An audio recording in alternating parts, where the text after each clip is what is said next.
Hello friends, എല്ലാവർക്കും നമസ്കാരം. നമ്മുടെ ഇഷ്ടപരമ്പരയുടെ ഇന്നത്തെ പുതുപുത്തൻ വിശേഷങ്ങളിലേക്ക് ഏവർക്കും സ്വാഗതം. അങ്ങനെ സുകന്യ ദേവിയുടെ വീട്ടിൽ എത്തിച്ചേർന്നിരിക്കുകയാണ്. വീടൊക്കെ കണ്ട് അന്തം വിട്ട് നിൽക്കുക. എന്നിട്ട് കോളിംഗ് ബെല്ലടിക്കുകയാണ് കേട്ടോ. 2 തവണ ബെല്ലടിച്ചിട്ടും വാതിൽ ആരും തുറക്കുന്നില്ല. ഇതെന്താ, ഇവിടെ ആരും ഇല്ലേ എന്നൊക്കെ പറഞ്ഞ് സുകന്യ അവിടെ നിൽക്കുക. അതേസമയം വീട്ടിലേക്ക് മടങ്ങിയെത്തിയ ഉദയഭാനു ഗേറ്റിൽ വെച്ച് നമ്മുടെ സുകന്യ വാതയ്ക്കാൻ നിൽക്കുന്നത് കാണും. എൻ്റെ ഈശ്വര, വഴി തെറ്റി പറഞ്ഞു കൊടുത്തിട്ടും ഇവള് കറക്റ്റായിട്ടും ഇവിടെ എത്തിപ്പെട്ടല്ലോ. ഇനി ഇവളിൽ നിന്ന് എങ്ങനെ രക്ഷപ്പെടും? അല്ലെങ്കിലും എല്ലാ മാരണങ്ങളും കറക്റ്റായിട്ട് എൻ്റെ തലയിൽ വന്ന് വീണോളും എന്ന് പറഞ്ഞ് അവിടെ നിന്ന് സുകന്യ കാണാത്ത രീതി മാറി നിൽക്കുകയാണ് കേട്ടോ. അതേസമയം ദേവമംഗലത്ത് നമ്മുടെ ദേവി ആകെ ടെൻഷനടിച്ച് ഇങ്ങനെ നിൽക്കുക. അച്ഛനെ വിളിക്കാം എന്ന് പറഞ്ഞ് ഉദയഭാനുവിനെ കോൾ ചെയ്യുക. ഈ അച്ഛൻ എന്താ ഫോൺ എടുക്കാത്തെ? ഒരു അത്യാവശ്യ കാര്യം പറയാൻ വിളിക്കുമ്പോൾ അല്ലെങ്കിലും അച്ഛൻ ഉള്ളതാ ഇത് എന്നും പറഞ്ഞ് ദേവി ടെൻഷൻ അടിച്ചു നിൽക്കുക. അതേസമയം ബെല്ലടിക്കുന്ന സൗണ്ട് കേൾക്കുമ്പോൾ തന്നെ ഉദയഭാനു കട്ടാക്കി വിടുക. ഓരോരോ മാരടങ്ങൾ വീട്ടിലേക്ക് വലിഞ്ഞു കയറി വരുമ്പോഴാണ് എന്ത് ചെയ്യും എൻ്റെ ഭഗവാനെ എന്ന് പറഞ്ഞ് ഉദയഭാനു ഇങ്ങനെ നിൽക്കുകയാണ് കേട്ടോ. അതേസമയം ദേവിക്ക് ഒരു സമാധാനവും ഇല്ല. സുകന്യ ചേച്ചി സകല കള്ളത്തരങ്ങളും കണ്ടുപിടിച്ചിട്ടുണ്ടായിരിക്കും, അതാ അച്ഛൻ ഫോൺ എടുക്കാത്ത, അവിടെ എന്തോ പ്രശ്നമുണ്ട്, അല്ലെങ്കിൽ അച്ഛൻ ഫോൺ എടുത്തേനെ എന്നൊക്കെ ദേവി ഇങ്ങനെ സ്വയം ഇരിഞ്ഞ് പറയുവാണ് കേട്ടോ. അതേസമയം നമ്മുടെ സുകന്യ വീണ്ടും കോളിംഗ് ബെൽ അടിക്കുക. അപ്പം ശ്രീകല വന്ന് വാതിലിട്ട് തുറക്കുന്നുമില്ല. ഇവിടെ ആരുമില്ലേ? ഇതെന്താ ഇത്രയും നേരമായിട്ട് വാതിൽ തുറക്കാത്തെ? പോയാലോ? അല്ല വേണ്ട, കുറച്ചു നേരം കൂടി നിന്നിട്ട് പോയാൽ മതി, എന്തായാലും വന്നതല്ലേ എന്ന് പറഞ്ഞ് സുകന്യ അവിടെ തന്നെ നിൽക്കുക. അപ്പം ഇത് കാണുന്ന ഉദയഭാനു പറയും, ആരും വന്ന് വാതിൽ തുറന്നില്ലേ, പിന്നെ എന്തിനാ ഇവൾ ഇവിടെ തന്നെ നിൽക്കുന്നേ? ഇവൾക്ക് വീട്ടിൽ പൊയ്ക്കൂടെ ഇവിടെ നിന്ന് ഇങ്ങനെ കറങ്ങാതെ എന്ന് ഇങ്ങനെ പറയാണ് കേട്ടോ. അതേസമയം നമ്മുടെ ദേവി ടെൻഷൻ അടിച്ച് മരിക്കാറായിട്ടുണ്ട്. ദേവി, എൻ്റെ ഈശ്വര, എല്ലാ കള്ളത്തരങ്ങളും സുകന്യ ചേച്ചി കണ്ടുപിടിച്ച് തോന്നുന്നേ. ഒരു പ്രശ്നമില്ലെങ്കിൽ അച്ഛൻ ഉറപ്പായിട്ട് ഫോൺ എടുത്തേനെ. ഇതച്ഛൻ എൻ്റെ ഫോൺ കട്ട് ചെയ്ത് വിടുക ചെയ്തേ. അതിനർത്ഥം എല്ലാ കള്ളത്തരങ്ങളും ചേച്ചി മനസ്സിലാക്കിയെന്ന, അവിടെ എന്തൊക്കെയോ പ്രശ്നങ്ങളുണ്ട്. ചേച്ചി ഇവിടെ വന്ന് എല്ലാ സത്യങ്ങളും വിളിച്ചു പറയും. അതോടുകൂടി എൻ്റെ ജീവിതം അവസാനിക്കുകയും ചെയ്യും. ഞാൻ എന്ത് ചെയ്യും എൻ്റെ ഭഗവാനെ എന്ന് പറയേ. എന്നിട്ട് ഹാളിൽ കൂടെ അങ്ങോട്ടും ഇങ്ങോട്ടും വെകളി പിടിച്ച് നടക്കും. എന്നിട്ട് ഗുരുവായൂരപ്പൻ്റെ ഫോട്ടോയ്ക്ക് മുന്നിൽ നിന്ന് പ്രാർത്ഥിക്കുക. അവിടെ നിലവിളക്ക് കത്തിച്ചു വെച്ചിട്ടുണ്ടേ. എൻ്റെ കണ്ണ, നീ എന്നെ കൈവിടല്ലേ, എൻ്റെ കുഞ്ഞിനെ ഓർത്തെങ്കിലും എനിക്കിങ്ങനെ ടെൻഷൻ തരല്ലേ, ഒരു സത്യങ്ങൾ സുകന്യ ചേച്ചി മനസ്സിലാക്കരുതേ, ദയവ് ചെയ്ത് നീ എന്നെ കൈവിടലേ കണ്ണ എന്നും പറഞ്ഞ് കരയുവാണ് കേട്ടോ. അപ്പോൾ ഇതും കണ്ടോണ്ടാ ഗോമതി അങ്ങോട്ട് വരുന്നേ. എന്തു പറ്റി മോളെ, എന്താ ഒരു ടെൻഷൻ പോലെ, മോളെന്താ ഇപ്പം ഈ സമയത്തൊരു പ്രാർത്ഥന എന്നൊക്കെ ചോദിച്ചുകൊണ്ട് ഗോമതി ദേവിയുടെ അടുത്തേക്ക് വരിക. എന്തു പറ്റി? എന്തോ നല്ല മുഖമൊക്കെ വേർതിരിക്കുന്നുണ്ടല്ലോ, നിനക്ക് ആകെ ടെൻഷനുള്ളതുപോലെയാണല്ലോ തോന്നുന്നത്. ഒന്നുമില്ലമ്മേ, എനിക്ക് ഒരു പ്രശ്നമില്ല, അമ്മയ്ക്ക് തോന്നുന്നതാ. അല്ലല്ല, നിന്റെ ശബ്ദം എന്താ ആകെ ഇടറിയിരിക്കുന്നത്? നീ എന്താ കരയുമായിരുന്നോ? ഇല്ലെന്നേ, ഒരു പ്രശ്നം ഇല്ലമ്മേ, അമ്മയ്ക്ക് തോന്നിയതാ. അല്ല, എന്തോ കുഴപ്പമുണ്ട് നിനക്ക്. ആനന്ദേ, മീനു, ഇങ്ങോട്ട് ഓടി വന്നേ. അയ്യോ ഇല്ലമ്മേ, അവരെ ആരെയും വിളിക്കൊന്നും വേണ്ട, എനിക്ക് ഒരു കുഴപ്പവും ഇല്ലയെന്ന്. അത് നീ അല്ലല്ലോ തീരുമാനിക്കുന്നത്. ദേ മോളെ, നിനക്ക് വേദന വല്ലതും തോന്നുന്നുണ്ടോ? ഇല്ലമ്മേ, സത്യമായിട്ടുമില്ല. ആനന്ദേ, മീനു, പെട്ടെന്ന് ഇങ്ങോട്ട് വാ എന്നും പറഞ്ഞ് ഗോമതി എല്ലാവരും വിളിക്കും കേട്ടോ. നീ ഒന്ന് മിണ്ടാതിരിക്കും ദേവി. അമ്മ, എനിക്ക് ഒരു പ്രശ്നവും ഇല്ലമ്മേ, അമ്മയ്ക്ക് തോന്നുന്നതാ. ദേവി, ഈ വെള്ളം അങ്ങോട്ട് കുടിച്ചേ, നിന്റെ ദേഹമൊക്കെ വല്ലാണ്ട് വേർക്കുന്നുണ്ട്. എന്തെങ്കിലും പ്രശ്നമുണ്ടോ പറ. തലകർക്കം വല്ലതും തോന്നുന്നുണ്ടോ? ഇല്ലെന്നേ, എനിക്ക് ഒരു കുഴപ്പമില്ല. ഛർദ്ദിക്കാൻ തോന്നുന്നുണ്ടോ? ഇല്ലമ്മേ. നീ ഇവിടെ ഇരിക്കുക. അയ്യോ, എനിക്ക് ഒരു കുഴപ്പമില്ല അമ്മേ, എൻ്റെ കൊച്ചെ നീ അവിടെ ഇരിക്കുക. ഞാനും പ്രസവിച്ചിട്ടുള്ളതാ, എനിക്കറിയാം ശരീരത്തിൻ്റെ മാറ്റം കാണുമ്പോൾ. എൻ്റെ ഈശ്വര ദൈവമേ, എന്തോ വയ്യായിക ഉണ്ട് നിനക്ക്. ഈ പിള്ളേരിത് എവിടെ പോയി? ഇവരാരും എന്താ വരാത്തെ? അതേസമയം ദേവിയാണ് ടെൻഷൻ അടിച്ച് സുകന്യ ചേച്ചി എല്ലാം അറിഞ്ഞിട്ടുണ്ടാവും എന്നിങ്ങനെ മനസ്സിൽ പറയുകയാണേ. എൻ്റെ ഈശ്വര, ഇനി ഇവിടെ എന്തൊക്കെയാണ് നടക്കാൻ പോകുന്നതെന്ന് എനിക്ക് ഒരു എത്തും പിടിയും കെട്ടുന്നില്ലല്ലോ എൻ്റെ ഗുരുവായൂരപ്പ എന്നും പറഞ്ഞ് ദേവി ആകെ വിഷമിച്ചിരിക്കുക. അതേസമയം നമ്മുടെ ഗോമതിയാണെങ്കിൽ എല്ലാവരെയും വിളിച്ചു കൂട്ടുവാണ് കേട്ടോ, ദേവിക്ക് എന്തോ പറ്റി എന്നുള്ള തീരുമാനത്തിൽ. അതേസമയം സുകന്യ കുറേ നേരം വാതിക്ക് നിന്നിട്ടും ആരും വന്ന് വാതിൽ തുറക്കാത്തപ്പം ഇവിടെ ആരും ഇല്ലെന്നാണ് തോന്നുന്നത്. എങ്കിൽ പിന്നെ പോയേക്കാം, എത്ര സമയമായി ഇവിടെ നിൽക്കുന്നു എന്നൊക്കെ ചിന്തിച്ച് തിരിച്ചു പോകാനായിട്ട് തുടങ്ങുവാണ് കേട്ടോ. അപ്പോൾ തിരിച്ച് പോകാനായിട്ട് വാതിൽ കടന്നങ്ങ് മാറുമ്പോഴാണ് പെട്ടെന്ന് ശ്രീകല വന്ന് വാതിൽ തുറക്കുന്നത്. ഹായ് ആൻറ്റി, അല്ല ഇതാരും സുകന്യ മോളോ? മോള് വരുന്ന കാര്യം ആൻറ്റിയോട് ആരും വിളിച്ചു പറഞ്ഞു പോലും ഇല്ലല്ലോ. ഈ വീടെങ്ങനെ കണ്ടുപിടിച്ചു എന്നൊക്കെ പെട്ടെന്ന് ശ്രീകല ചോദിക്കും. അതൊക്കെ കണ്ടുപിടിച്ചു, ആവശ്യം എൻ്റേതായി പോയില്ലേ. എന്തോ കരുതിക്കൂട്ടിയുള്ള വരവാണല്ലോ ഇവളുടെ എന്ന് ശ്രീകല അപ്പം മനസ്സിൽ പറയാം. ശ്രീകല തൻ്റെ ഗെറ്റപ്പൊക്കെ മാറ്റി നല്ല അടിപൊളിയായിട്ട് ഒരുങ്ങി പട്ടുസാരിയൊക്കെ കൊടുത്താണ് കേട്ടോ വന്ന് നിൽക്കുന്നത്. എന്നിട്ട് അകത്തേക്ക് കയറുക എന്നൊന്നും പറഞ്ഞു കൊടുക്കേണ്ടി വരുന്നില്ല, അല്ലാതെ തന്നെ സുകന്യ കയറിപ്പോവാ. ആൻറ്റി എന്താ അവിടെ തന്നെ നിന്ന് കളഞ്ഞേ, കയറി വാ എന്ന് പറയാം.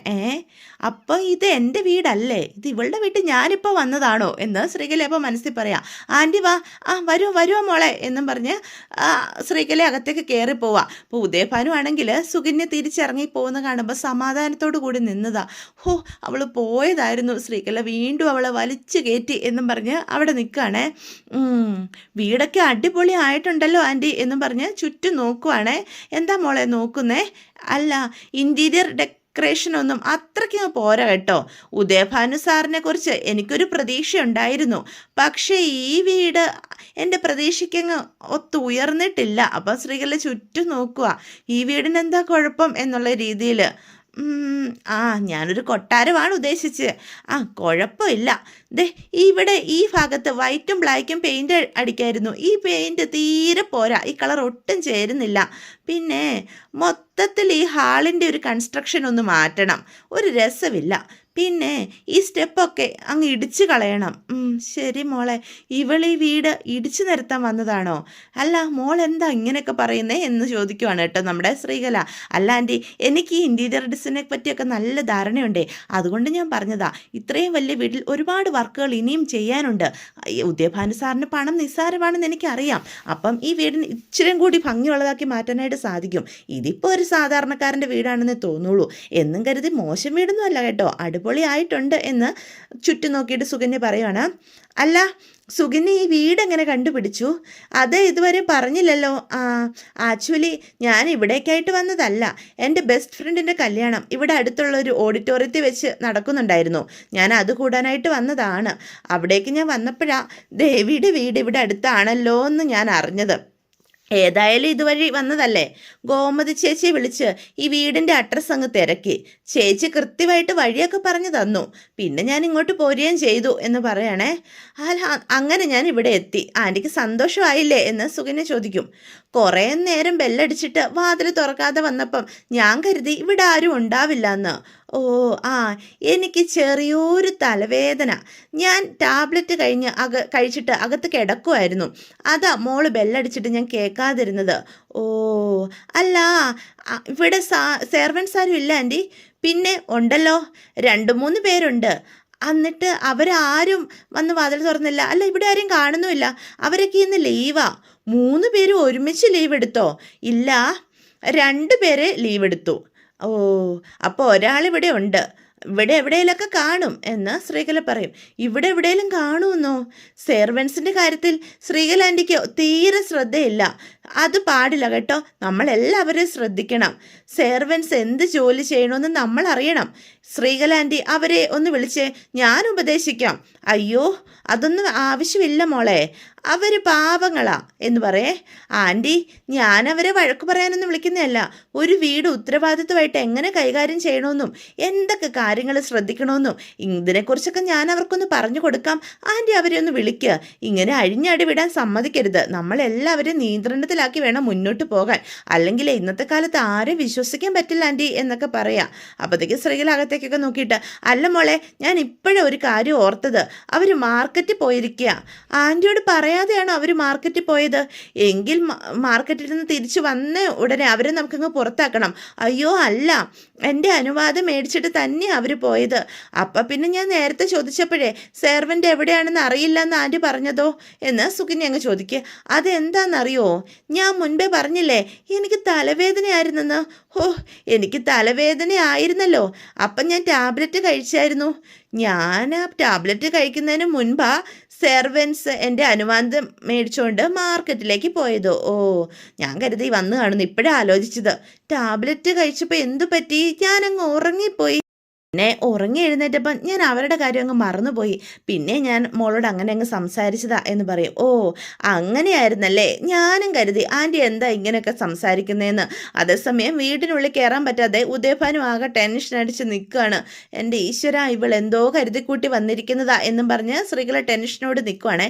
വീണ്ടും സുകന്യ വീട് ചുറ്റും ഇങ്ങനെ നോക്കുവാണ്. എന്താ മോളെ നോക്കുന്നേ? അല്ല, ഞാൻ ഈ വീടൊക്കെ ഒന്ന് കാണുമായിരുന്നു.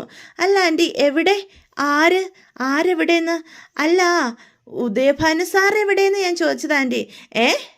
എന്താ ഉദയഭാനു സാർ ഇവിടെ ഇല്ലേ? അതാ ചോദിച്ചത്. ഓ, ഉദയേട്ടനെ ഇന്ന് രാവിലെ വരെ ഇവിടെ ഉണ്ടായിരുന്നു. ഇപ്പം ആ എയർപോർട്ടിലങ്ങ് പോയതേ ഉള്ളൂ. അയ്യോ, ഞാൻ കുറച്ചുകൂടി നേരത്തെ വരേണ്ടതായിരുന്നു അല്ലേ ആൻറ്റി? ഉദയഭാനു സാറ് എന്നാ തിരിച്ചു വരുന്നത്? ഉദയേട്ടനെ ഇന്ന് നേരെ സിംഗപ്പൂരിലേക്കാണ് പോകുന്നത്. സിംഗപ്പൂരിൽ നിന്ന് നേരെ ആഫ്രിക്കയിലേക്ക് പോകണം. ഓ, അവിടെ നമുക്ക് ഒരു കമ്പനി ഉണ്ടേ, അതിൻ്റെ എന്തോ കാര്യങ്ങൾക്ക് ആയിട്ടാണ് പോകുന്നത്. ഇനിയിപ്പം ആഫ്രിക്കയിൽ നിന്ന് ചിലപ്പം ജപ്പാനിലേക്കായിരിക്കും, അല്ലേ ആഫ്രിക്കയിൽ നിന്ന് നേരെ ഹൈദരാബാദിലേക്കായിരിക്കും. ഓ, ഹൈദരാബാദിലെത്തിയ പിന്നെ നേരെ കേരളത്തിലേക്ക് വരുമായിരിക്കും അല്ലേ? ഹൈദരാബാദിൽ നിന്ന് പിന്നെ അടുത്താണല്ലോ കേരളം. അത് പറയാൻ പറ്റില്ല. കഴിഞ്ഞ തവണ ഉദയേട്ടൻ ബാംഗ്ലൂരിൽ വന്നപ്പോഴേ ഞാൻ കരുതി ഇങ്ങോട്ടൊന്ന് വരൂന്ന്. പക്ഷേ ഉദയേട്ടൻ വന്നില്ല, നേരെ അങ്ങ് മലേഷ്യക്ക് അങ്ങ് പോയി. ഓ, അല്ല ആൻറ്റി എന്താ സാറിനിപ്പോൾ പോകാത്തത് എന്ന് ചോദിക്കുക. അതിപ്പം ഇവിടുത്തെ കാര്യങ്ങളൊക്കെ നോക്കാൻ ആരെങ്കിലും വേണ്ടേ മോളെ? ഞങ്ങൾക്കേ ഇവിടെ കുറച്ച് പ്രോപ്പർട്ടീസൊക്കെ ഉണ്ട്. അതെയോ, ഇവിടെയുണ്ടോ പ്രോപ്പർട്ടീസ്? അതെ, അതിൻ്റെയൊക്കെ കാര്യങ്ങൾ നോക്കുന്ന ഞാനാ. കൂടെ വരാൻ ഉദയേട്ടൻ എപ്പോഴും എന്നെ നിർബന്ധിക്കും. പക്ഷെ എന്ത് ചെയ്യാനാ, ഇവിടുത്തെ കാര്യങ്ങൾ നോക്കണ്ടേ? ഇവിടുത്തെ തിരക്കൊഴിവാക്കിയിട്ട് എനിക്ക് പോകാൻ പറ്റണ്ടേ മോളെ? രണ്ടുപേരും കൂടി ഒരുമിച്ച് പോയി കഴിഞ്ഞാൽ ഇവിടുത്തെ പ്രോപ്പർട്ടിയുടെ കാര്യമൊക്കെ പ്രശ്നത്തിലാവും. What a life aunty. സിംഗപ്പൂരിൽ നിന്ന് ആഫ്രിക്ക, ആഫ്രിക്കയിൽ നിന്ന് ജപ്പാൻ, ജപ്പാനിൽ നിന്ന് ഹൈദരാബാദ്. ജീവിക്കുന്നെങ്കിൽ ഇങ്ങനെ ജീവിക്കണം എന്ന് സുകന്യ അപ്പം പറയാണ് കേട്ടോ. അതേസമയം നമ്മുടെ ഉദയഭാനു ആണെങ്കിൽ ഒരു ചെടിയുടെ ചോട്ടിലാണ് നിൽക്കുന്നത്. അവിടെ നിന്ന് എന്തോ പുഴു കടിച്ചു കിട്ടോ. എൻ്റെ പൊന്നേതേ, കാശം കടിച്ച് നശിപ്പിച്ച് കളഞ്ഞു. ഒരു പുഴു പോലും എന്നെ വെറുതെ വിടില്ലല്ലോ എൻ്റെ ഈശ്വരാ. എടാ അലവലാതെ പുഴുവേ, നീ എൻ്റെ ദേഹത്ത് വന്നല്ലേ? നീ എന്നോട് ചെയ്തത് വലിയ തെറ്റായിപ്പോയി. അതുകൊണ്ട് നിന്നെ ഞാൻ ഇന്നുണ്ടല്ലോ ഞെക്കി പീച്ച് കൊല്ലൂടാ എന്നും പറഞ്ഞ് ആ പുഴുവിനെ കൊന്നിട്ട് താഴോട്ടിടുവാണേ. എന്നിട്ട് അകത്ത് വീട്ടിൽ എങ്ങനെയും കയറണമെന്നുണ്ട്. പക്ഷെ സുകന്യ വാതൊക്കെ തന്നെ നിൽക്കുവാണല്ലോ. അതേസമയം ശ്രീകലയ്ക്കും ദേഷ്യം വരിക സുകന്യയുടെ ഈ സംസാരമൊക്കെ കേൾക്കുമ്പോൾ. ഇവള് പോകുന്നില്ലേ? അന്നാ ആൻറ്റി ഞാനൊന്ന് ഇറങ്ങട്ടെ എന്ന് ചോദിക്കാം. ഉദയഭാനു സാർ ഉള്ള ഒരു ദിവസം ഞാൻ ഇങ്ങോട്ട് വരാം. ആയിക്കോട്ടെ എന്ന് അപ്പം ശ്രീകല പറയാം. അതെ ശ്രീകല ആൻറ്റി, ഉദയഭാനു സാറിൻ്റെ ഒരു സഹായം എനിക്ക് മേടിച്ച് തരാവോ? എന്താ മോളെ സഹായമോ? എന്താണെങ്കിലും പറഞ്ഞോ. എന്ത് സഹായമോ മോളെ? എന്ത് സഹായമാണേലും ഉദയേട്ടനോട് പറഞ്ഞു ഞാൻ മേടിച്ചു തരാം. ഇവളെന്തോ കോളുമായിട്ടാണല്ലോ വന്നിരിക്കുന്നത്. വിട്ട് കളയണ്ട, എന്തായാലും ഒന്ന് സൽക്കരിച്ചേക്കാം. അതൊക്കെ പിന്നെ. മോൾ ആദ്യം ഇങ്ങോട്ടേക്ക് വന്നേ, പോകാൻ ഇറങ്ങാൻ പാടില്ല. ആദ്യമായിട്ട് ഈ വീട്ടിൽ വന്നിട്ട് ഒരു ജ്യൂസ് പോലും കുടിക്കാതെ പോകാമെന്ന് വെച്ചാൽ അതെനിക്ക് സങ്കടമാണ്. അതൊന്നും കുഴപ്പമില്ല, സെർവൻസ് ആരും ഇവിടെ ഇല്ലല്ലോ. സുകന്യ മോക്കൊരു ജ്യൂസ് ഉണ്ടാക്കി തരാനേ. എനിക്ക് സെർവൻസിൻ്റെ സഹായം ഒന്നും വേണ്ട, ഈ ഞാൻ തന്നെ ഉണ്ടാക്കി തരും. അയ്യോ വേണ്ട ആൻറ്റി, ശ്രീകലാൻറ്റി ബുദ്ധിമുട്ടണ്ട, അങ്ങനെ ഒന്നും പറഞ്ഞാൽ പറ്റില്ല. മോൾ ഇങ്ങോട്ട് വന്നേ, ദേ ഇവിടെ അങ്ങോട്ട് ഇരുന്നേ. ഒരു ജ്യൂസ് പോലും കുടിക്കാതെ ഞാൻ എൻ്റെ മോളെ വിടത്തില്ല. അയ്യോ ദേവി അറിഞ്ഞാൽ എന്നെ വഴക്ക് പറയും. ഞാൻ അടുക്കള പോയി ജ്യൂസ് എടുത്തിട്ട് വരാം എന്നും പറഞ്ഞ് ശ്രീകല അടുക്കളയിലേക്ക് ഓടുവാണ്. പിന്നെ നമ്മുടെ സുകന്യ ബാഗൊക്കെ എടുത്ത് തിരിച്ചു വെക്കും. ഒരു കോടീശ്വരൻ്റെ ഭാര്യ, പക്ഷേ അതിൻ്റെ യാതൊരു ജാടയും ആൻറ്റിക്കില്ല. എന്ത് നല്ല സ്ത്രീ, എന്ത് നല്ല പെരുമാറ്റം. ദേവിക്കും അതേ പെരുമാറ്റം തന്നെയാണ്. ഇത്രയും വലിയ പണക്കാരൻ്റെ മോളാണെന്നുള്ള ഒരു അഹങ്കാരവും അവൾക്കില്ല. അതേസമയം നമ്മുടെ ശ്രീകല ഉദയഭാനുവിനെ കോൾ ചെയ്യുക. എന്താ ശ്രീകലേ? എടി ശ്രീകലേ, അവള് പോകാൻ തുടങ്ങിയതല്ലേ, നീ എന്തിനാടി അവളെ വീണ്ടും വിളിച്ചകത്താ കയറ്റിയത്? എൻ്റെ മനുഷ്യ, കാര്യമുണ്ട്. ഉദയേട്ടൻ എങ്ങനെയെങ്കിലും ആ പെണ്ണ് കാണാതെ വീടിൻ്റെ പുറകിലേട്ട് ഒന്ന് വാ. എന്തിന്? കാര്യമുണ്ടെന്നേ, ഒന്ന് വാ മനുഷ്യ. എടി ഞാൻ നോക്കട്ടെ എന്നും പറഞ്ഞ് പെട്ടെന്ന് ഫോൺ കട്ട് ചെയ്യുവാണേ. എന്തിനായിരിക്കും അവൾ എന്നെ അകത്തോട്ട് വിളിക്കുന്നത്? എന്തെങ്കിലും കോളുണ്ടോ? അതേസമയം ദേവമംഗലത്ത് ദേവിയുടെ ടെൻഷൻ കാണുമ്പം ഗോമതി ദേവിനെ തൊട്ടും തലോടിയൊക്കെ ഇങ്ങനെ ഇരിക്കുകയാണ്. ദേവി ഇപ്പം എങ്ങനെയുണ്ട്? അപ്പം ആനന്ദും മീനും ഒക്കെ അടുത്തേക്ക് വരിക. എടോ ദേവി, തനിക്കിത് എന്തു പറ്റിയത് എന്ന് ആനന്ദ് ചോദിക്കുക. എടാ ചോദിച്ചിട്ട് ഒന്നും പറയുന്നില്ലടാ, ഞാനും കുറേ നേരമായി ചോദിക്കുന്നു. അപ്പം മീനും പറയും, എടത്തി കാര്യം എന്തെന്ന് പറ. എടത്തി കാര്യം അറിയാതെ ഞങ്ങൾ എങ്ങനെയാണ് മനസ്സിലാക്കുക? അയ്യോ മീനു, എനിക്ക് ഒരു പ്രശ്നമില്ല, ഈ അമ്മ ചുമ്മാ പറയുന്നേ മീനു. ഇല്ല, ഇവളുടെ ദേഹം വിയർക്കുന്ന കണ്ടോ എന്ന് ഗോമതി അപ്പം കാണിച്ചു കൊടുക്കുക. കൈ വരയ്ക്കുന്ന കണ്ടോ? ഇതൊക്കെ ചുമ്മാതാണോ? ആനന്ദേട്ടാ, എന്തോ പ്രശ്നമുണ്ടെന്ന് തോന്നുന്നു. പെട്ടെന്നൊരു വണ്ടി വിളിച്ചുകൊണ്ട് വാ, നമുക്ക് എടത്തെ ഹോസ്പിറ്റലിൽ കൊണ്ടുപോകാം. അയ്യോ വേണ്ട, ഹോസ്പിറ്റലിലൊന്നും പോകണ്ട. ദേവി നീ ഒന്ന് പറയുന്ന മനസ്സിലാക്ക്, നിനക്കെന്തോ വിഷയമുണ്ട്? ഇല്ല ആനന്ദേട്ടാ, എനിക്കൊരു വിഷയമോ ഇല്ല, ചിലപ്പം BP കുറഞ്ഞത് വല്ലതും ആയിരിക്കും എന്ന് മീനു പറയും. അയ്യോ, BP കുറയാൻ എന്തു പറ്റും ദേവി? നീ ബ്രേക്ക്ഫാസ്റ്റ് രാവിലെ കഴിച്ചില്ലേ എന്ന് ആനന്ദ് ചോദിക്കും. കഴിച്ചതാ, ഞാനാണല്ലോ നിർബന്ധിച്ചു കൊടുത്തത്, ഞാൻ കൊടുത്തതാ, അപ്പോഴൊന്നും ഒരു കുഴപ്പവും ഉണ്ടായിരുന്നില്ല എന്ന് ഗോമതി പറയും. ഇല്ലമ്മേ, ഒരു കുഴപ്പമില്ല, രാവിലെ ഒരു കുഴപ്പമില്ലായിരുന്നെന്ന് ഉറപ്പാണോ? അതേടാ, ഒരു കുഴപ്പമില്ലായിരുന്നു. ഇല്ല, നീ മിത്രയെ വിളിച്ച് ചോദിക്ക്, മിത്രയല്ലേ ദേവിക്ക് ആഹാരം കൊണ്ട് കൊടുത്തത്, അവൾ തിരിച്ചു വന്ന് എടുത്ത് നല്ല സന്തോഷമായിട്ടിരിക്കുന്നു എന്നോട് പറയുകയും ചെയ്തതാ എന്ന് പറയും. പെട്ടെന്ന് പിന്നെ എന്തു പറ്റി ദേവി എന്ന് ആനന്ദ് ചോദിക്കും. എനിക്കൊരു കുഴപ്പമില്ല ആനന്ദേട്ടാ എന്ന് ദേവി പറയും. അപ്പം മീനു പറയും, സംസാരിച്ച് നിർത്താതെ വേഗം ഒരു വണ്ടി വിളിച്ചിട്ട് വാ ആനന്ദേട്ടാ, നീ ഒന്ന് പറയുന്ന കേൾക്കും മീനു, എനിക്കൊരു പ്രശ്നമില്ല മീനു, എനിക്കൊന്ന് കിടന്നാ മതി, അപ്പം ഇതൊക്കെ മാറിക്കോളും. ശോ, വേണ്ട വേണ്ട വേണ്ട, നമുക്ക് ഹോസ്പിറ്റലിൽ പോകാം മോളെ. അമ്മേ, എനിക്ക് എന്തെങ്കിലും കുഴപ്പമുണ്ടെങ്കിൽ ഹോസ്പിറ്റലിൽ പോകാൻ ഞാൻ തന്നെ പറയില്ലേ അമ്മേ, എനിക്കിപ്പോൾ ഒന്ന് കിടന്നാൽ മതി, എനിക്കൊരു ക്ഷീണമുണ്ട്, അത്രയേ ഉള്ളൂ. ആനന്ദേട്ടാ, ചിലപ്പോൾ ഒന്ന് റെസ്റ്റ് ചെയ്താൽ BP ഓക്കെ ആവുമായിരിക്കും. ആനന്ദേട്ടനൊരു കാര്യം ചെയ്യുക, ഏടത്തെ മുറിയിലേക്ക് കൊണ്ടുപോകുക, എന്നിട്ട് നന്നിട്ട് റെസ്റ്റ് എടുക്കാൻ സമ്മതിക്കുക, ചിലപ്പോൾ ഏടത്തി പറഞ്ഞ പോലെ ശരിയാകുമായിരിക്കും. അപ്പോഴത്തേക്കും ദേവി ഗോമതിയോട് പറയും, പേടിക്കൊന്നും വേണ്ടമ്മേ, കുറച്ച് നേരം ഒന്ന് കിടന്നാൽ മതി, അപ്പോഴത്തേക്കും അത് മാറിക്കോളും. അപ്പം ഗോമതി പറയും, മീനു നീയെങ്കിലും ഒന്ന് പറ, അവളെ ഹോസ്പിറ്റലിൽ കൊണ്ടുപോകാം. അമ്മേ, ഇത് BP ലോ ആയതായിരിക്കും, കുറച്ച് നേരം ഒന്ന് റെസ്റ്റ് ചെയ്ത് കുഴപ്പമില്ലാണ്ടാവും അമ്മേ, അമ്മ ഇങ്ങനെ ടെൻഷൻ ആവാതെ. അയ്യോ, എനിക്ക് പേടിയാകുന്നു, ഈശ്വര ഗുരുവായൂരപ്പ, ദേവിക്കും കുഞ്ഞിനും ഒന്നും വരുത്തരുതേ എന്നും പറഞ്ഞ് ഗോമതിയും പ്രാർത്ഥിക്കുവാണ് കേട്ടോ. അതേസമയം നമ്മുടെ ശ്രീകലയാണെങ്കിൽ ഉദയഭാനുവിന് ചേഞ്ച് ചെയ്യാനുള്ള ഡ്രസ്സൊക്കെ പുറകുവശത്തെ വാതിൽ വഴി കൊണ്ടു കൊടുക്കുക, സുകന്യെ കാണാതെ. സുകന്യയ്ക്ക് ജ്യൂസും കൊണ്ടു കൊടുത്തിട്ടുണ്ട് കേട്ടോ.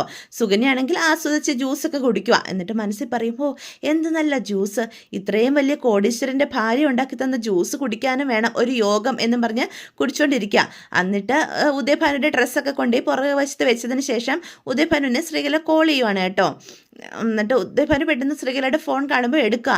എന്താ ശ്രീകലെ, ഞാൻ പുറകുവശത്തെ ഒരു വിധത്തിൽ വന്ന് നിൽക്കുന്നുണ്ട്, എടി ഞാൻ ഇവിടെ നിൽക്കുന്നുണ്ട്, നീ കണ്ടോ എന്നും പറഞ്ഞ് കൈ പൊക്കി കാണിക്കും. ആ അതെ ഉദയേട്ടൻ്റെ ഡ്രസ്സും ബാഗും വിഗും ഒക്കെ ഞാൻ ഇവിടെ കൊണ്ട് വെച്ചിട്ടുണ്ട്, അവൾ അറിയാതെ ഇതൊക്കെ ഇട്ട് ഫ്ലൈറ്റ് മിസ്സായെന്നും പറഞ്ഞ് ഇങ്ങോട്ട് വാ. എടി നീ എന്തിനാടി ആ സുകന്യെ പിടിച്ചിവിടെ നിർത്തിയിരിക്കുന്നത്? അവൾ എന്തോ ഒരു കോളും കൊണ്ട് ഉദയേട്ട വന്നേ. കോളോ? ആ അതെ, സംഗതി എന്താണെന്ന് എനിക്ക് മനസ്സിലായിട്ടില്ല, നിങ്ങളുടെ ഒരു സഹായം വേണമെന്ന് മാത്രമേ പറഞ്ഞിട്ടുള്ളൂ, നിങ്ങൾ ഇങ്ങോട്ട് വാ, ഫ്ലൈറ്റ് മിസ്സായെന്ന് പറഞ്ഞ് കയറി വന്നാൽ മതി, എന്നിട്ട് കാര്യം എന്തെന്ന് ചോദിച്ചറിയുക, ചിലപ്പം കാശ് തടയുന്ന കാര്യമായിരിക്കും, എൻ്റെ എന്ത് സഹായവും അവൾക്ക് വേണ്ടത് എന്നും പറഞ്ഞ് ഉദയഭാനു ഇങ്ങനെ ചിന്തിച്ച് നിൽക്കുവാണ് കേട്ടോ. അതേസമയം നമ്മുടെ സുകന്യ വീട് കാണാനെന്ന പേരിൽ വീടിൻ്റെ ചുറ്റും പുറകുവശത്തും ഒക്കെ നടക്കാൻ തുടങ്ങുക. പെട്ടെന്ന് ഉദയഭാനു നിൽക്കുന്നിടത്തേക്ക് പോകാൻ തുടങ്ങുമ്പോഴത്തേക്കും ശ്രീകലയാണെങ്കിൽ സുകന്യയെ കാണും. എനിക്ക് മനസ്സിലായി. അയ്യോ, എന്തു മനസ്സിലായിന്ന മോളെ? അത് പിന്നെ എന്നും പറഞ്ഞ് ഉരുണ്ട് കളിക്കുക ശ്രീകല. ഇവിടെ മരപ്പട്ടിയുടെ ശല്യം ഉണ്ടല്ലേ എന്ന് സുകന്യ ചോദിക്കും. ഉണ്ട്, എങ്ങനെ മനസ്സിലായി? മോക്ക് ഇതൊക്കെ മനസ്സിലായല്ലേ? ഞാനൊരു സ്ഥലത്ത് പോയാൽ അവിടെ ക്ലീനായിട്ട് ഒബ്സർവ് ചെയ്യും. ആ, മരപ്പട്ടിയുടെ ശല്യം ഇവിടെ ഉണ്ടെന്ന് എനിക്ക് അങ്ങനെയല്ലേ മനസ്സിലായത്? ഓ, ഭയങ്കര ബുദ്ധി തന്നെ, മോളുടെ ഒരു കഴിവേ എന്നും പറഞ്ഞ് ശ്രീകല അകത്തേക്ക് പോകും. വാ മോളെ, നമുക്ക് അകത്തിരുന്ന് സംസാരിക്കാം, ജ്യൂസൊക്കെ കുടിച്ചു കഴിഞ്ഞോ എന്നൊക്കെ ചോദിച്ചുകൊണ്ട് സുകന്യയെ കൂട്ടിക്കൊണ്ട് അകത്തേക്ക് പോവാം. എൻ്റെ ഈശ്വര, അവിടെ എന്തായിട്ടുണ്ടാവോ ആവോ എന്നും പറഞ്ഞ് ദേവിയാണ് ടെൻഷൻ അടിച്ചിരിക്കുക. ഈശ്വര രക്ഷിക്കണേ, കുഴപ്പമൊന്നും ഉണ്ടാവല്ലേ. അപ്പോൾ ആനന്ദ് പറയും, നമുക്ക് ടാക്സി വിളിക്കാം, താൻ പെട്ടെന്ന് റെഡിയാവോ. ഇതെന്താ ഇങ്ങനെ? എനിക്ക് ഹോസ്പിറ്റലൊന്നും പോവണ്ട ആനന്ദേട്ടാ. ദേവി, താൻ വിയർക്കുന്നുണ്ട്, കൈയൊക്കെ വിറയ്ക്കുന്നുണ്ട്, എന്തോ പ്രശ്നമുണ്ട്. അത് പിന്നെ ആനന്ദേട്ടാ, എനിക്ക് പേടി വന്നിട്ടാ കൈയും കാലും ഒക്കെ വിറയ്ക്കുന്നേ. പേടിച്ചിട്ടോ? എന്ത് കാര്യത്തിന്? അതെ ആനന്ദേട്ടാ, പേടിയാ. ദേവി, താൻ എന്തെങ്കിലും ദുസ്വപ്നം കണ്ടോ? അങ്ങനെ പേടിച്ചതാണോ? ഇത് ദുസ്വപ്നമൊന്നും അല്ല, സത്യത്തിന് എനിക്ക് പേടി, സ്വപ്നത്തിന് എനിക്ക് ഒരു പേടിയില്ല ആനന്ദേട്ടാ. ബാലച്ചനും അമ്മയിൽ നിന്നും ഇവിടെയുള്ള എല്ലാവരിൽ നിന്നും എന്നെക്കുറിച്ചുള്ള സത്യങ്ങളൊക്കെ ഇത്രയും നാളും ആനന്ദേട്ടൻ മറച്ചു വെച്ചു. അതെന്നോടുള്ള സ്നേഹം കൊണ്ടാണെന്ന് എനിക്കറിയാം. ഇനി അതിന് കഴിയില്ല. താൻ എന്താ പറയുന്നേ? എന്ത് സംഭവിച്ചെന്നാ പറയുന്നേ? സത്യം ആനന്ദേട്ടൻ ഞാൻ പറയുന്നത്. ഇവിടെ ആകെ പ്രശ്നം, എല്ലാ കാര്യങ്ങളും ഇന്ന് എല്ലാവരും അറിയും. അയ്യോ, അതെങ്ങനെയാ? സത്യങ്ങളൊക്കെ സുകന്യ ചേച്ചി എല്ലാവരും അറിയിക്കും. സുകന്യ ചേച്ചിയോ? സുകന്യ ചേച്ചി എങ്ങനെ ഇതൊക്കെ അറിഞ്ഞത്? നീ എന്തൊക്കെയാ പറയുന്നേ? നിന്റെ വീട്ടുകാരെ പറ്റിയുള്ള സത്യങ്ങളൊക്കെ അവരെങ്ങനെയാ അറിഞ്ഞേ? സുകന്യ ചേച്ചി എൻ്റെ വീട്ടിലേക്ക് പോയിട്ടുണ്ടോ? എൻ്റെ ഈശ്വര, നിന്റെ വീട്ടിലേക്ക് പോവുകയോ? അവരെ ആരും അങ്ങോട്ട് പറഞ്ഞയച്ചേ? ദേവി ഉറപ്പാണോ? ചേച്ചി ഏതോ ഫ്രണ്ടിന്റെ കല്യാണത്തിന് വേണ്ടി പോയതാ. അവിടെ നിന്ന് അമ്മയെ വിളിച്ചു, എൻ്റെ വീട്ടിലേക്ക് വഴിയൊക്കെ ചോദിച്ചത്രേ. അപ്പം എൻ്റെ വീട്ടിൽ എത്തിക്കാണും. മിത്രയാ ഈ വിവരം എന്നോട് പറഞ്ഞത്. ദേവി, ഇതിപ്പോ പ്രശ്നമായല്ലോ. കാര്യമൊന്നും പറയാൻ അച്ഛനെ എത്ര തവണ വിളിച്ചെന്നറിയാവോ? പക്ഷേ അച്ഛൻ ഫോൺ എടുക്കുന്നില്ല. ഷോ, നിന്റെ അച്ഛനോടപ്പോൾ കാര്യങ്ങളൊന്നും അറിയിച്ചിട്ടില്ലേ? ഇല്ല ആനന്ദേട്ടാ, കോടീശ്വരനായ ഉദയഭാനു സാറ് അവിടെ കൈലി കൊടുത്ത് ബിഗു ഇല്ലാതെ നടക്കുന്നതായിരിക്കും സുഗനി ചേച്ചി ചെന്ന് കയറുമ്പം തന്നെ കാണുന്നത്. അപ്പം തന്നെ അവർക്ക് എല്ലാ സത്യങ്ങളും മനസ്സിലാകും. ഇതിപ്പം ഇവിടെ എല്ലാവരും പറയും എൻ്റെ കുഞ്ഞിനെ ഓർത്ത് മാത്രം വീണ്ടും ഞാൻ നിന്നെ വീട്ടിൽ കയറ്റിയത്. അതിനുള്ള ശിക്ഷ എനിക്കിപ്പോൾ കിട്ടിയത്. ഞാനും കൂടി കള്ളനായി. നീ നിന്റെ അച്ഛനും കാരണം എൻ്റെ കുടുംബത്തിന് വലിയ നാണക്കേടുണ്ടാവാൻ പോവാ എന്ന് ആനന്ദ ദേവിയോട് ദേഷ്യപ്പെട്ട് പറയൂട്ടോ. എനിക്കറിയില്ല ഞാൻ എന്താ ആനന്ദേട്ടാ ചെയ്യുന്നത്. ഗതികേട് കൊണ്ട് കുറെ കള്ളങ്ങൾ പറഞ്ഞു പോയി. അതൊക്കെ എൻ്റെ തലയിൽ തന്നെ വലിയൊരു വാളായി മാറി നിൽക്കുമെന്ന് ഞാൻ അറിഞ്ഞില്ല. ദേവി, സുഗിനി ചേച്ചിയുടെ സ്ഥാനത്ത് വേറെ ആരായിരുന്നാലും കുഴപ്പമില്ലായിരുന്നു.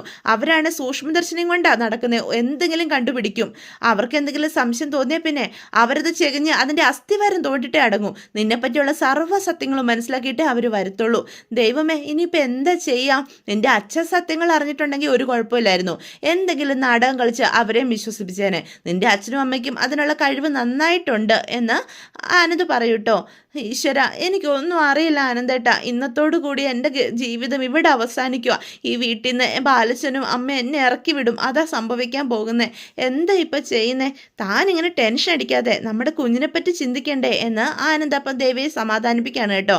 അതോടുകൂടി ഇന്നത്തെ എപ്പിസോഡും അവസാനിക്കുകയാണ്. അപ്പോൾ ഇതൊക്കെയാണ് വിശേഷങ്ങൾ. വീഡിയോ ഇഷ്ടപ്പെട്ടുവെങ്കിൽ ചാനൽ സബ്സ്ക്രൈബ് ചെയ്യാൻ മറക്കരുത്, ലൈക്ക് ചെയ്യാനും മറക്കരുത്. അപ്പോൾ എല്ലാവർക്കും ഗുഡ് ബൈ.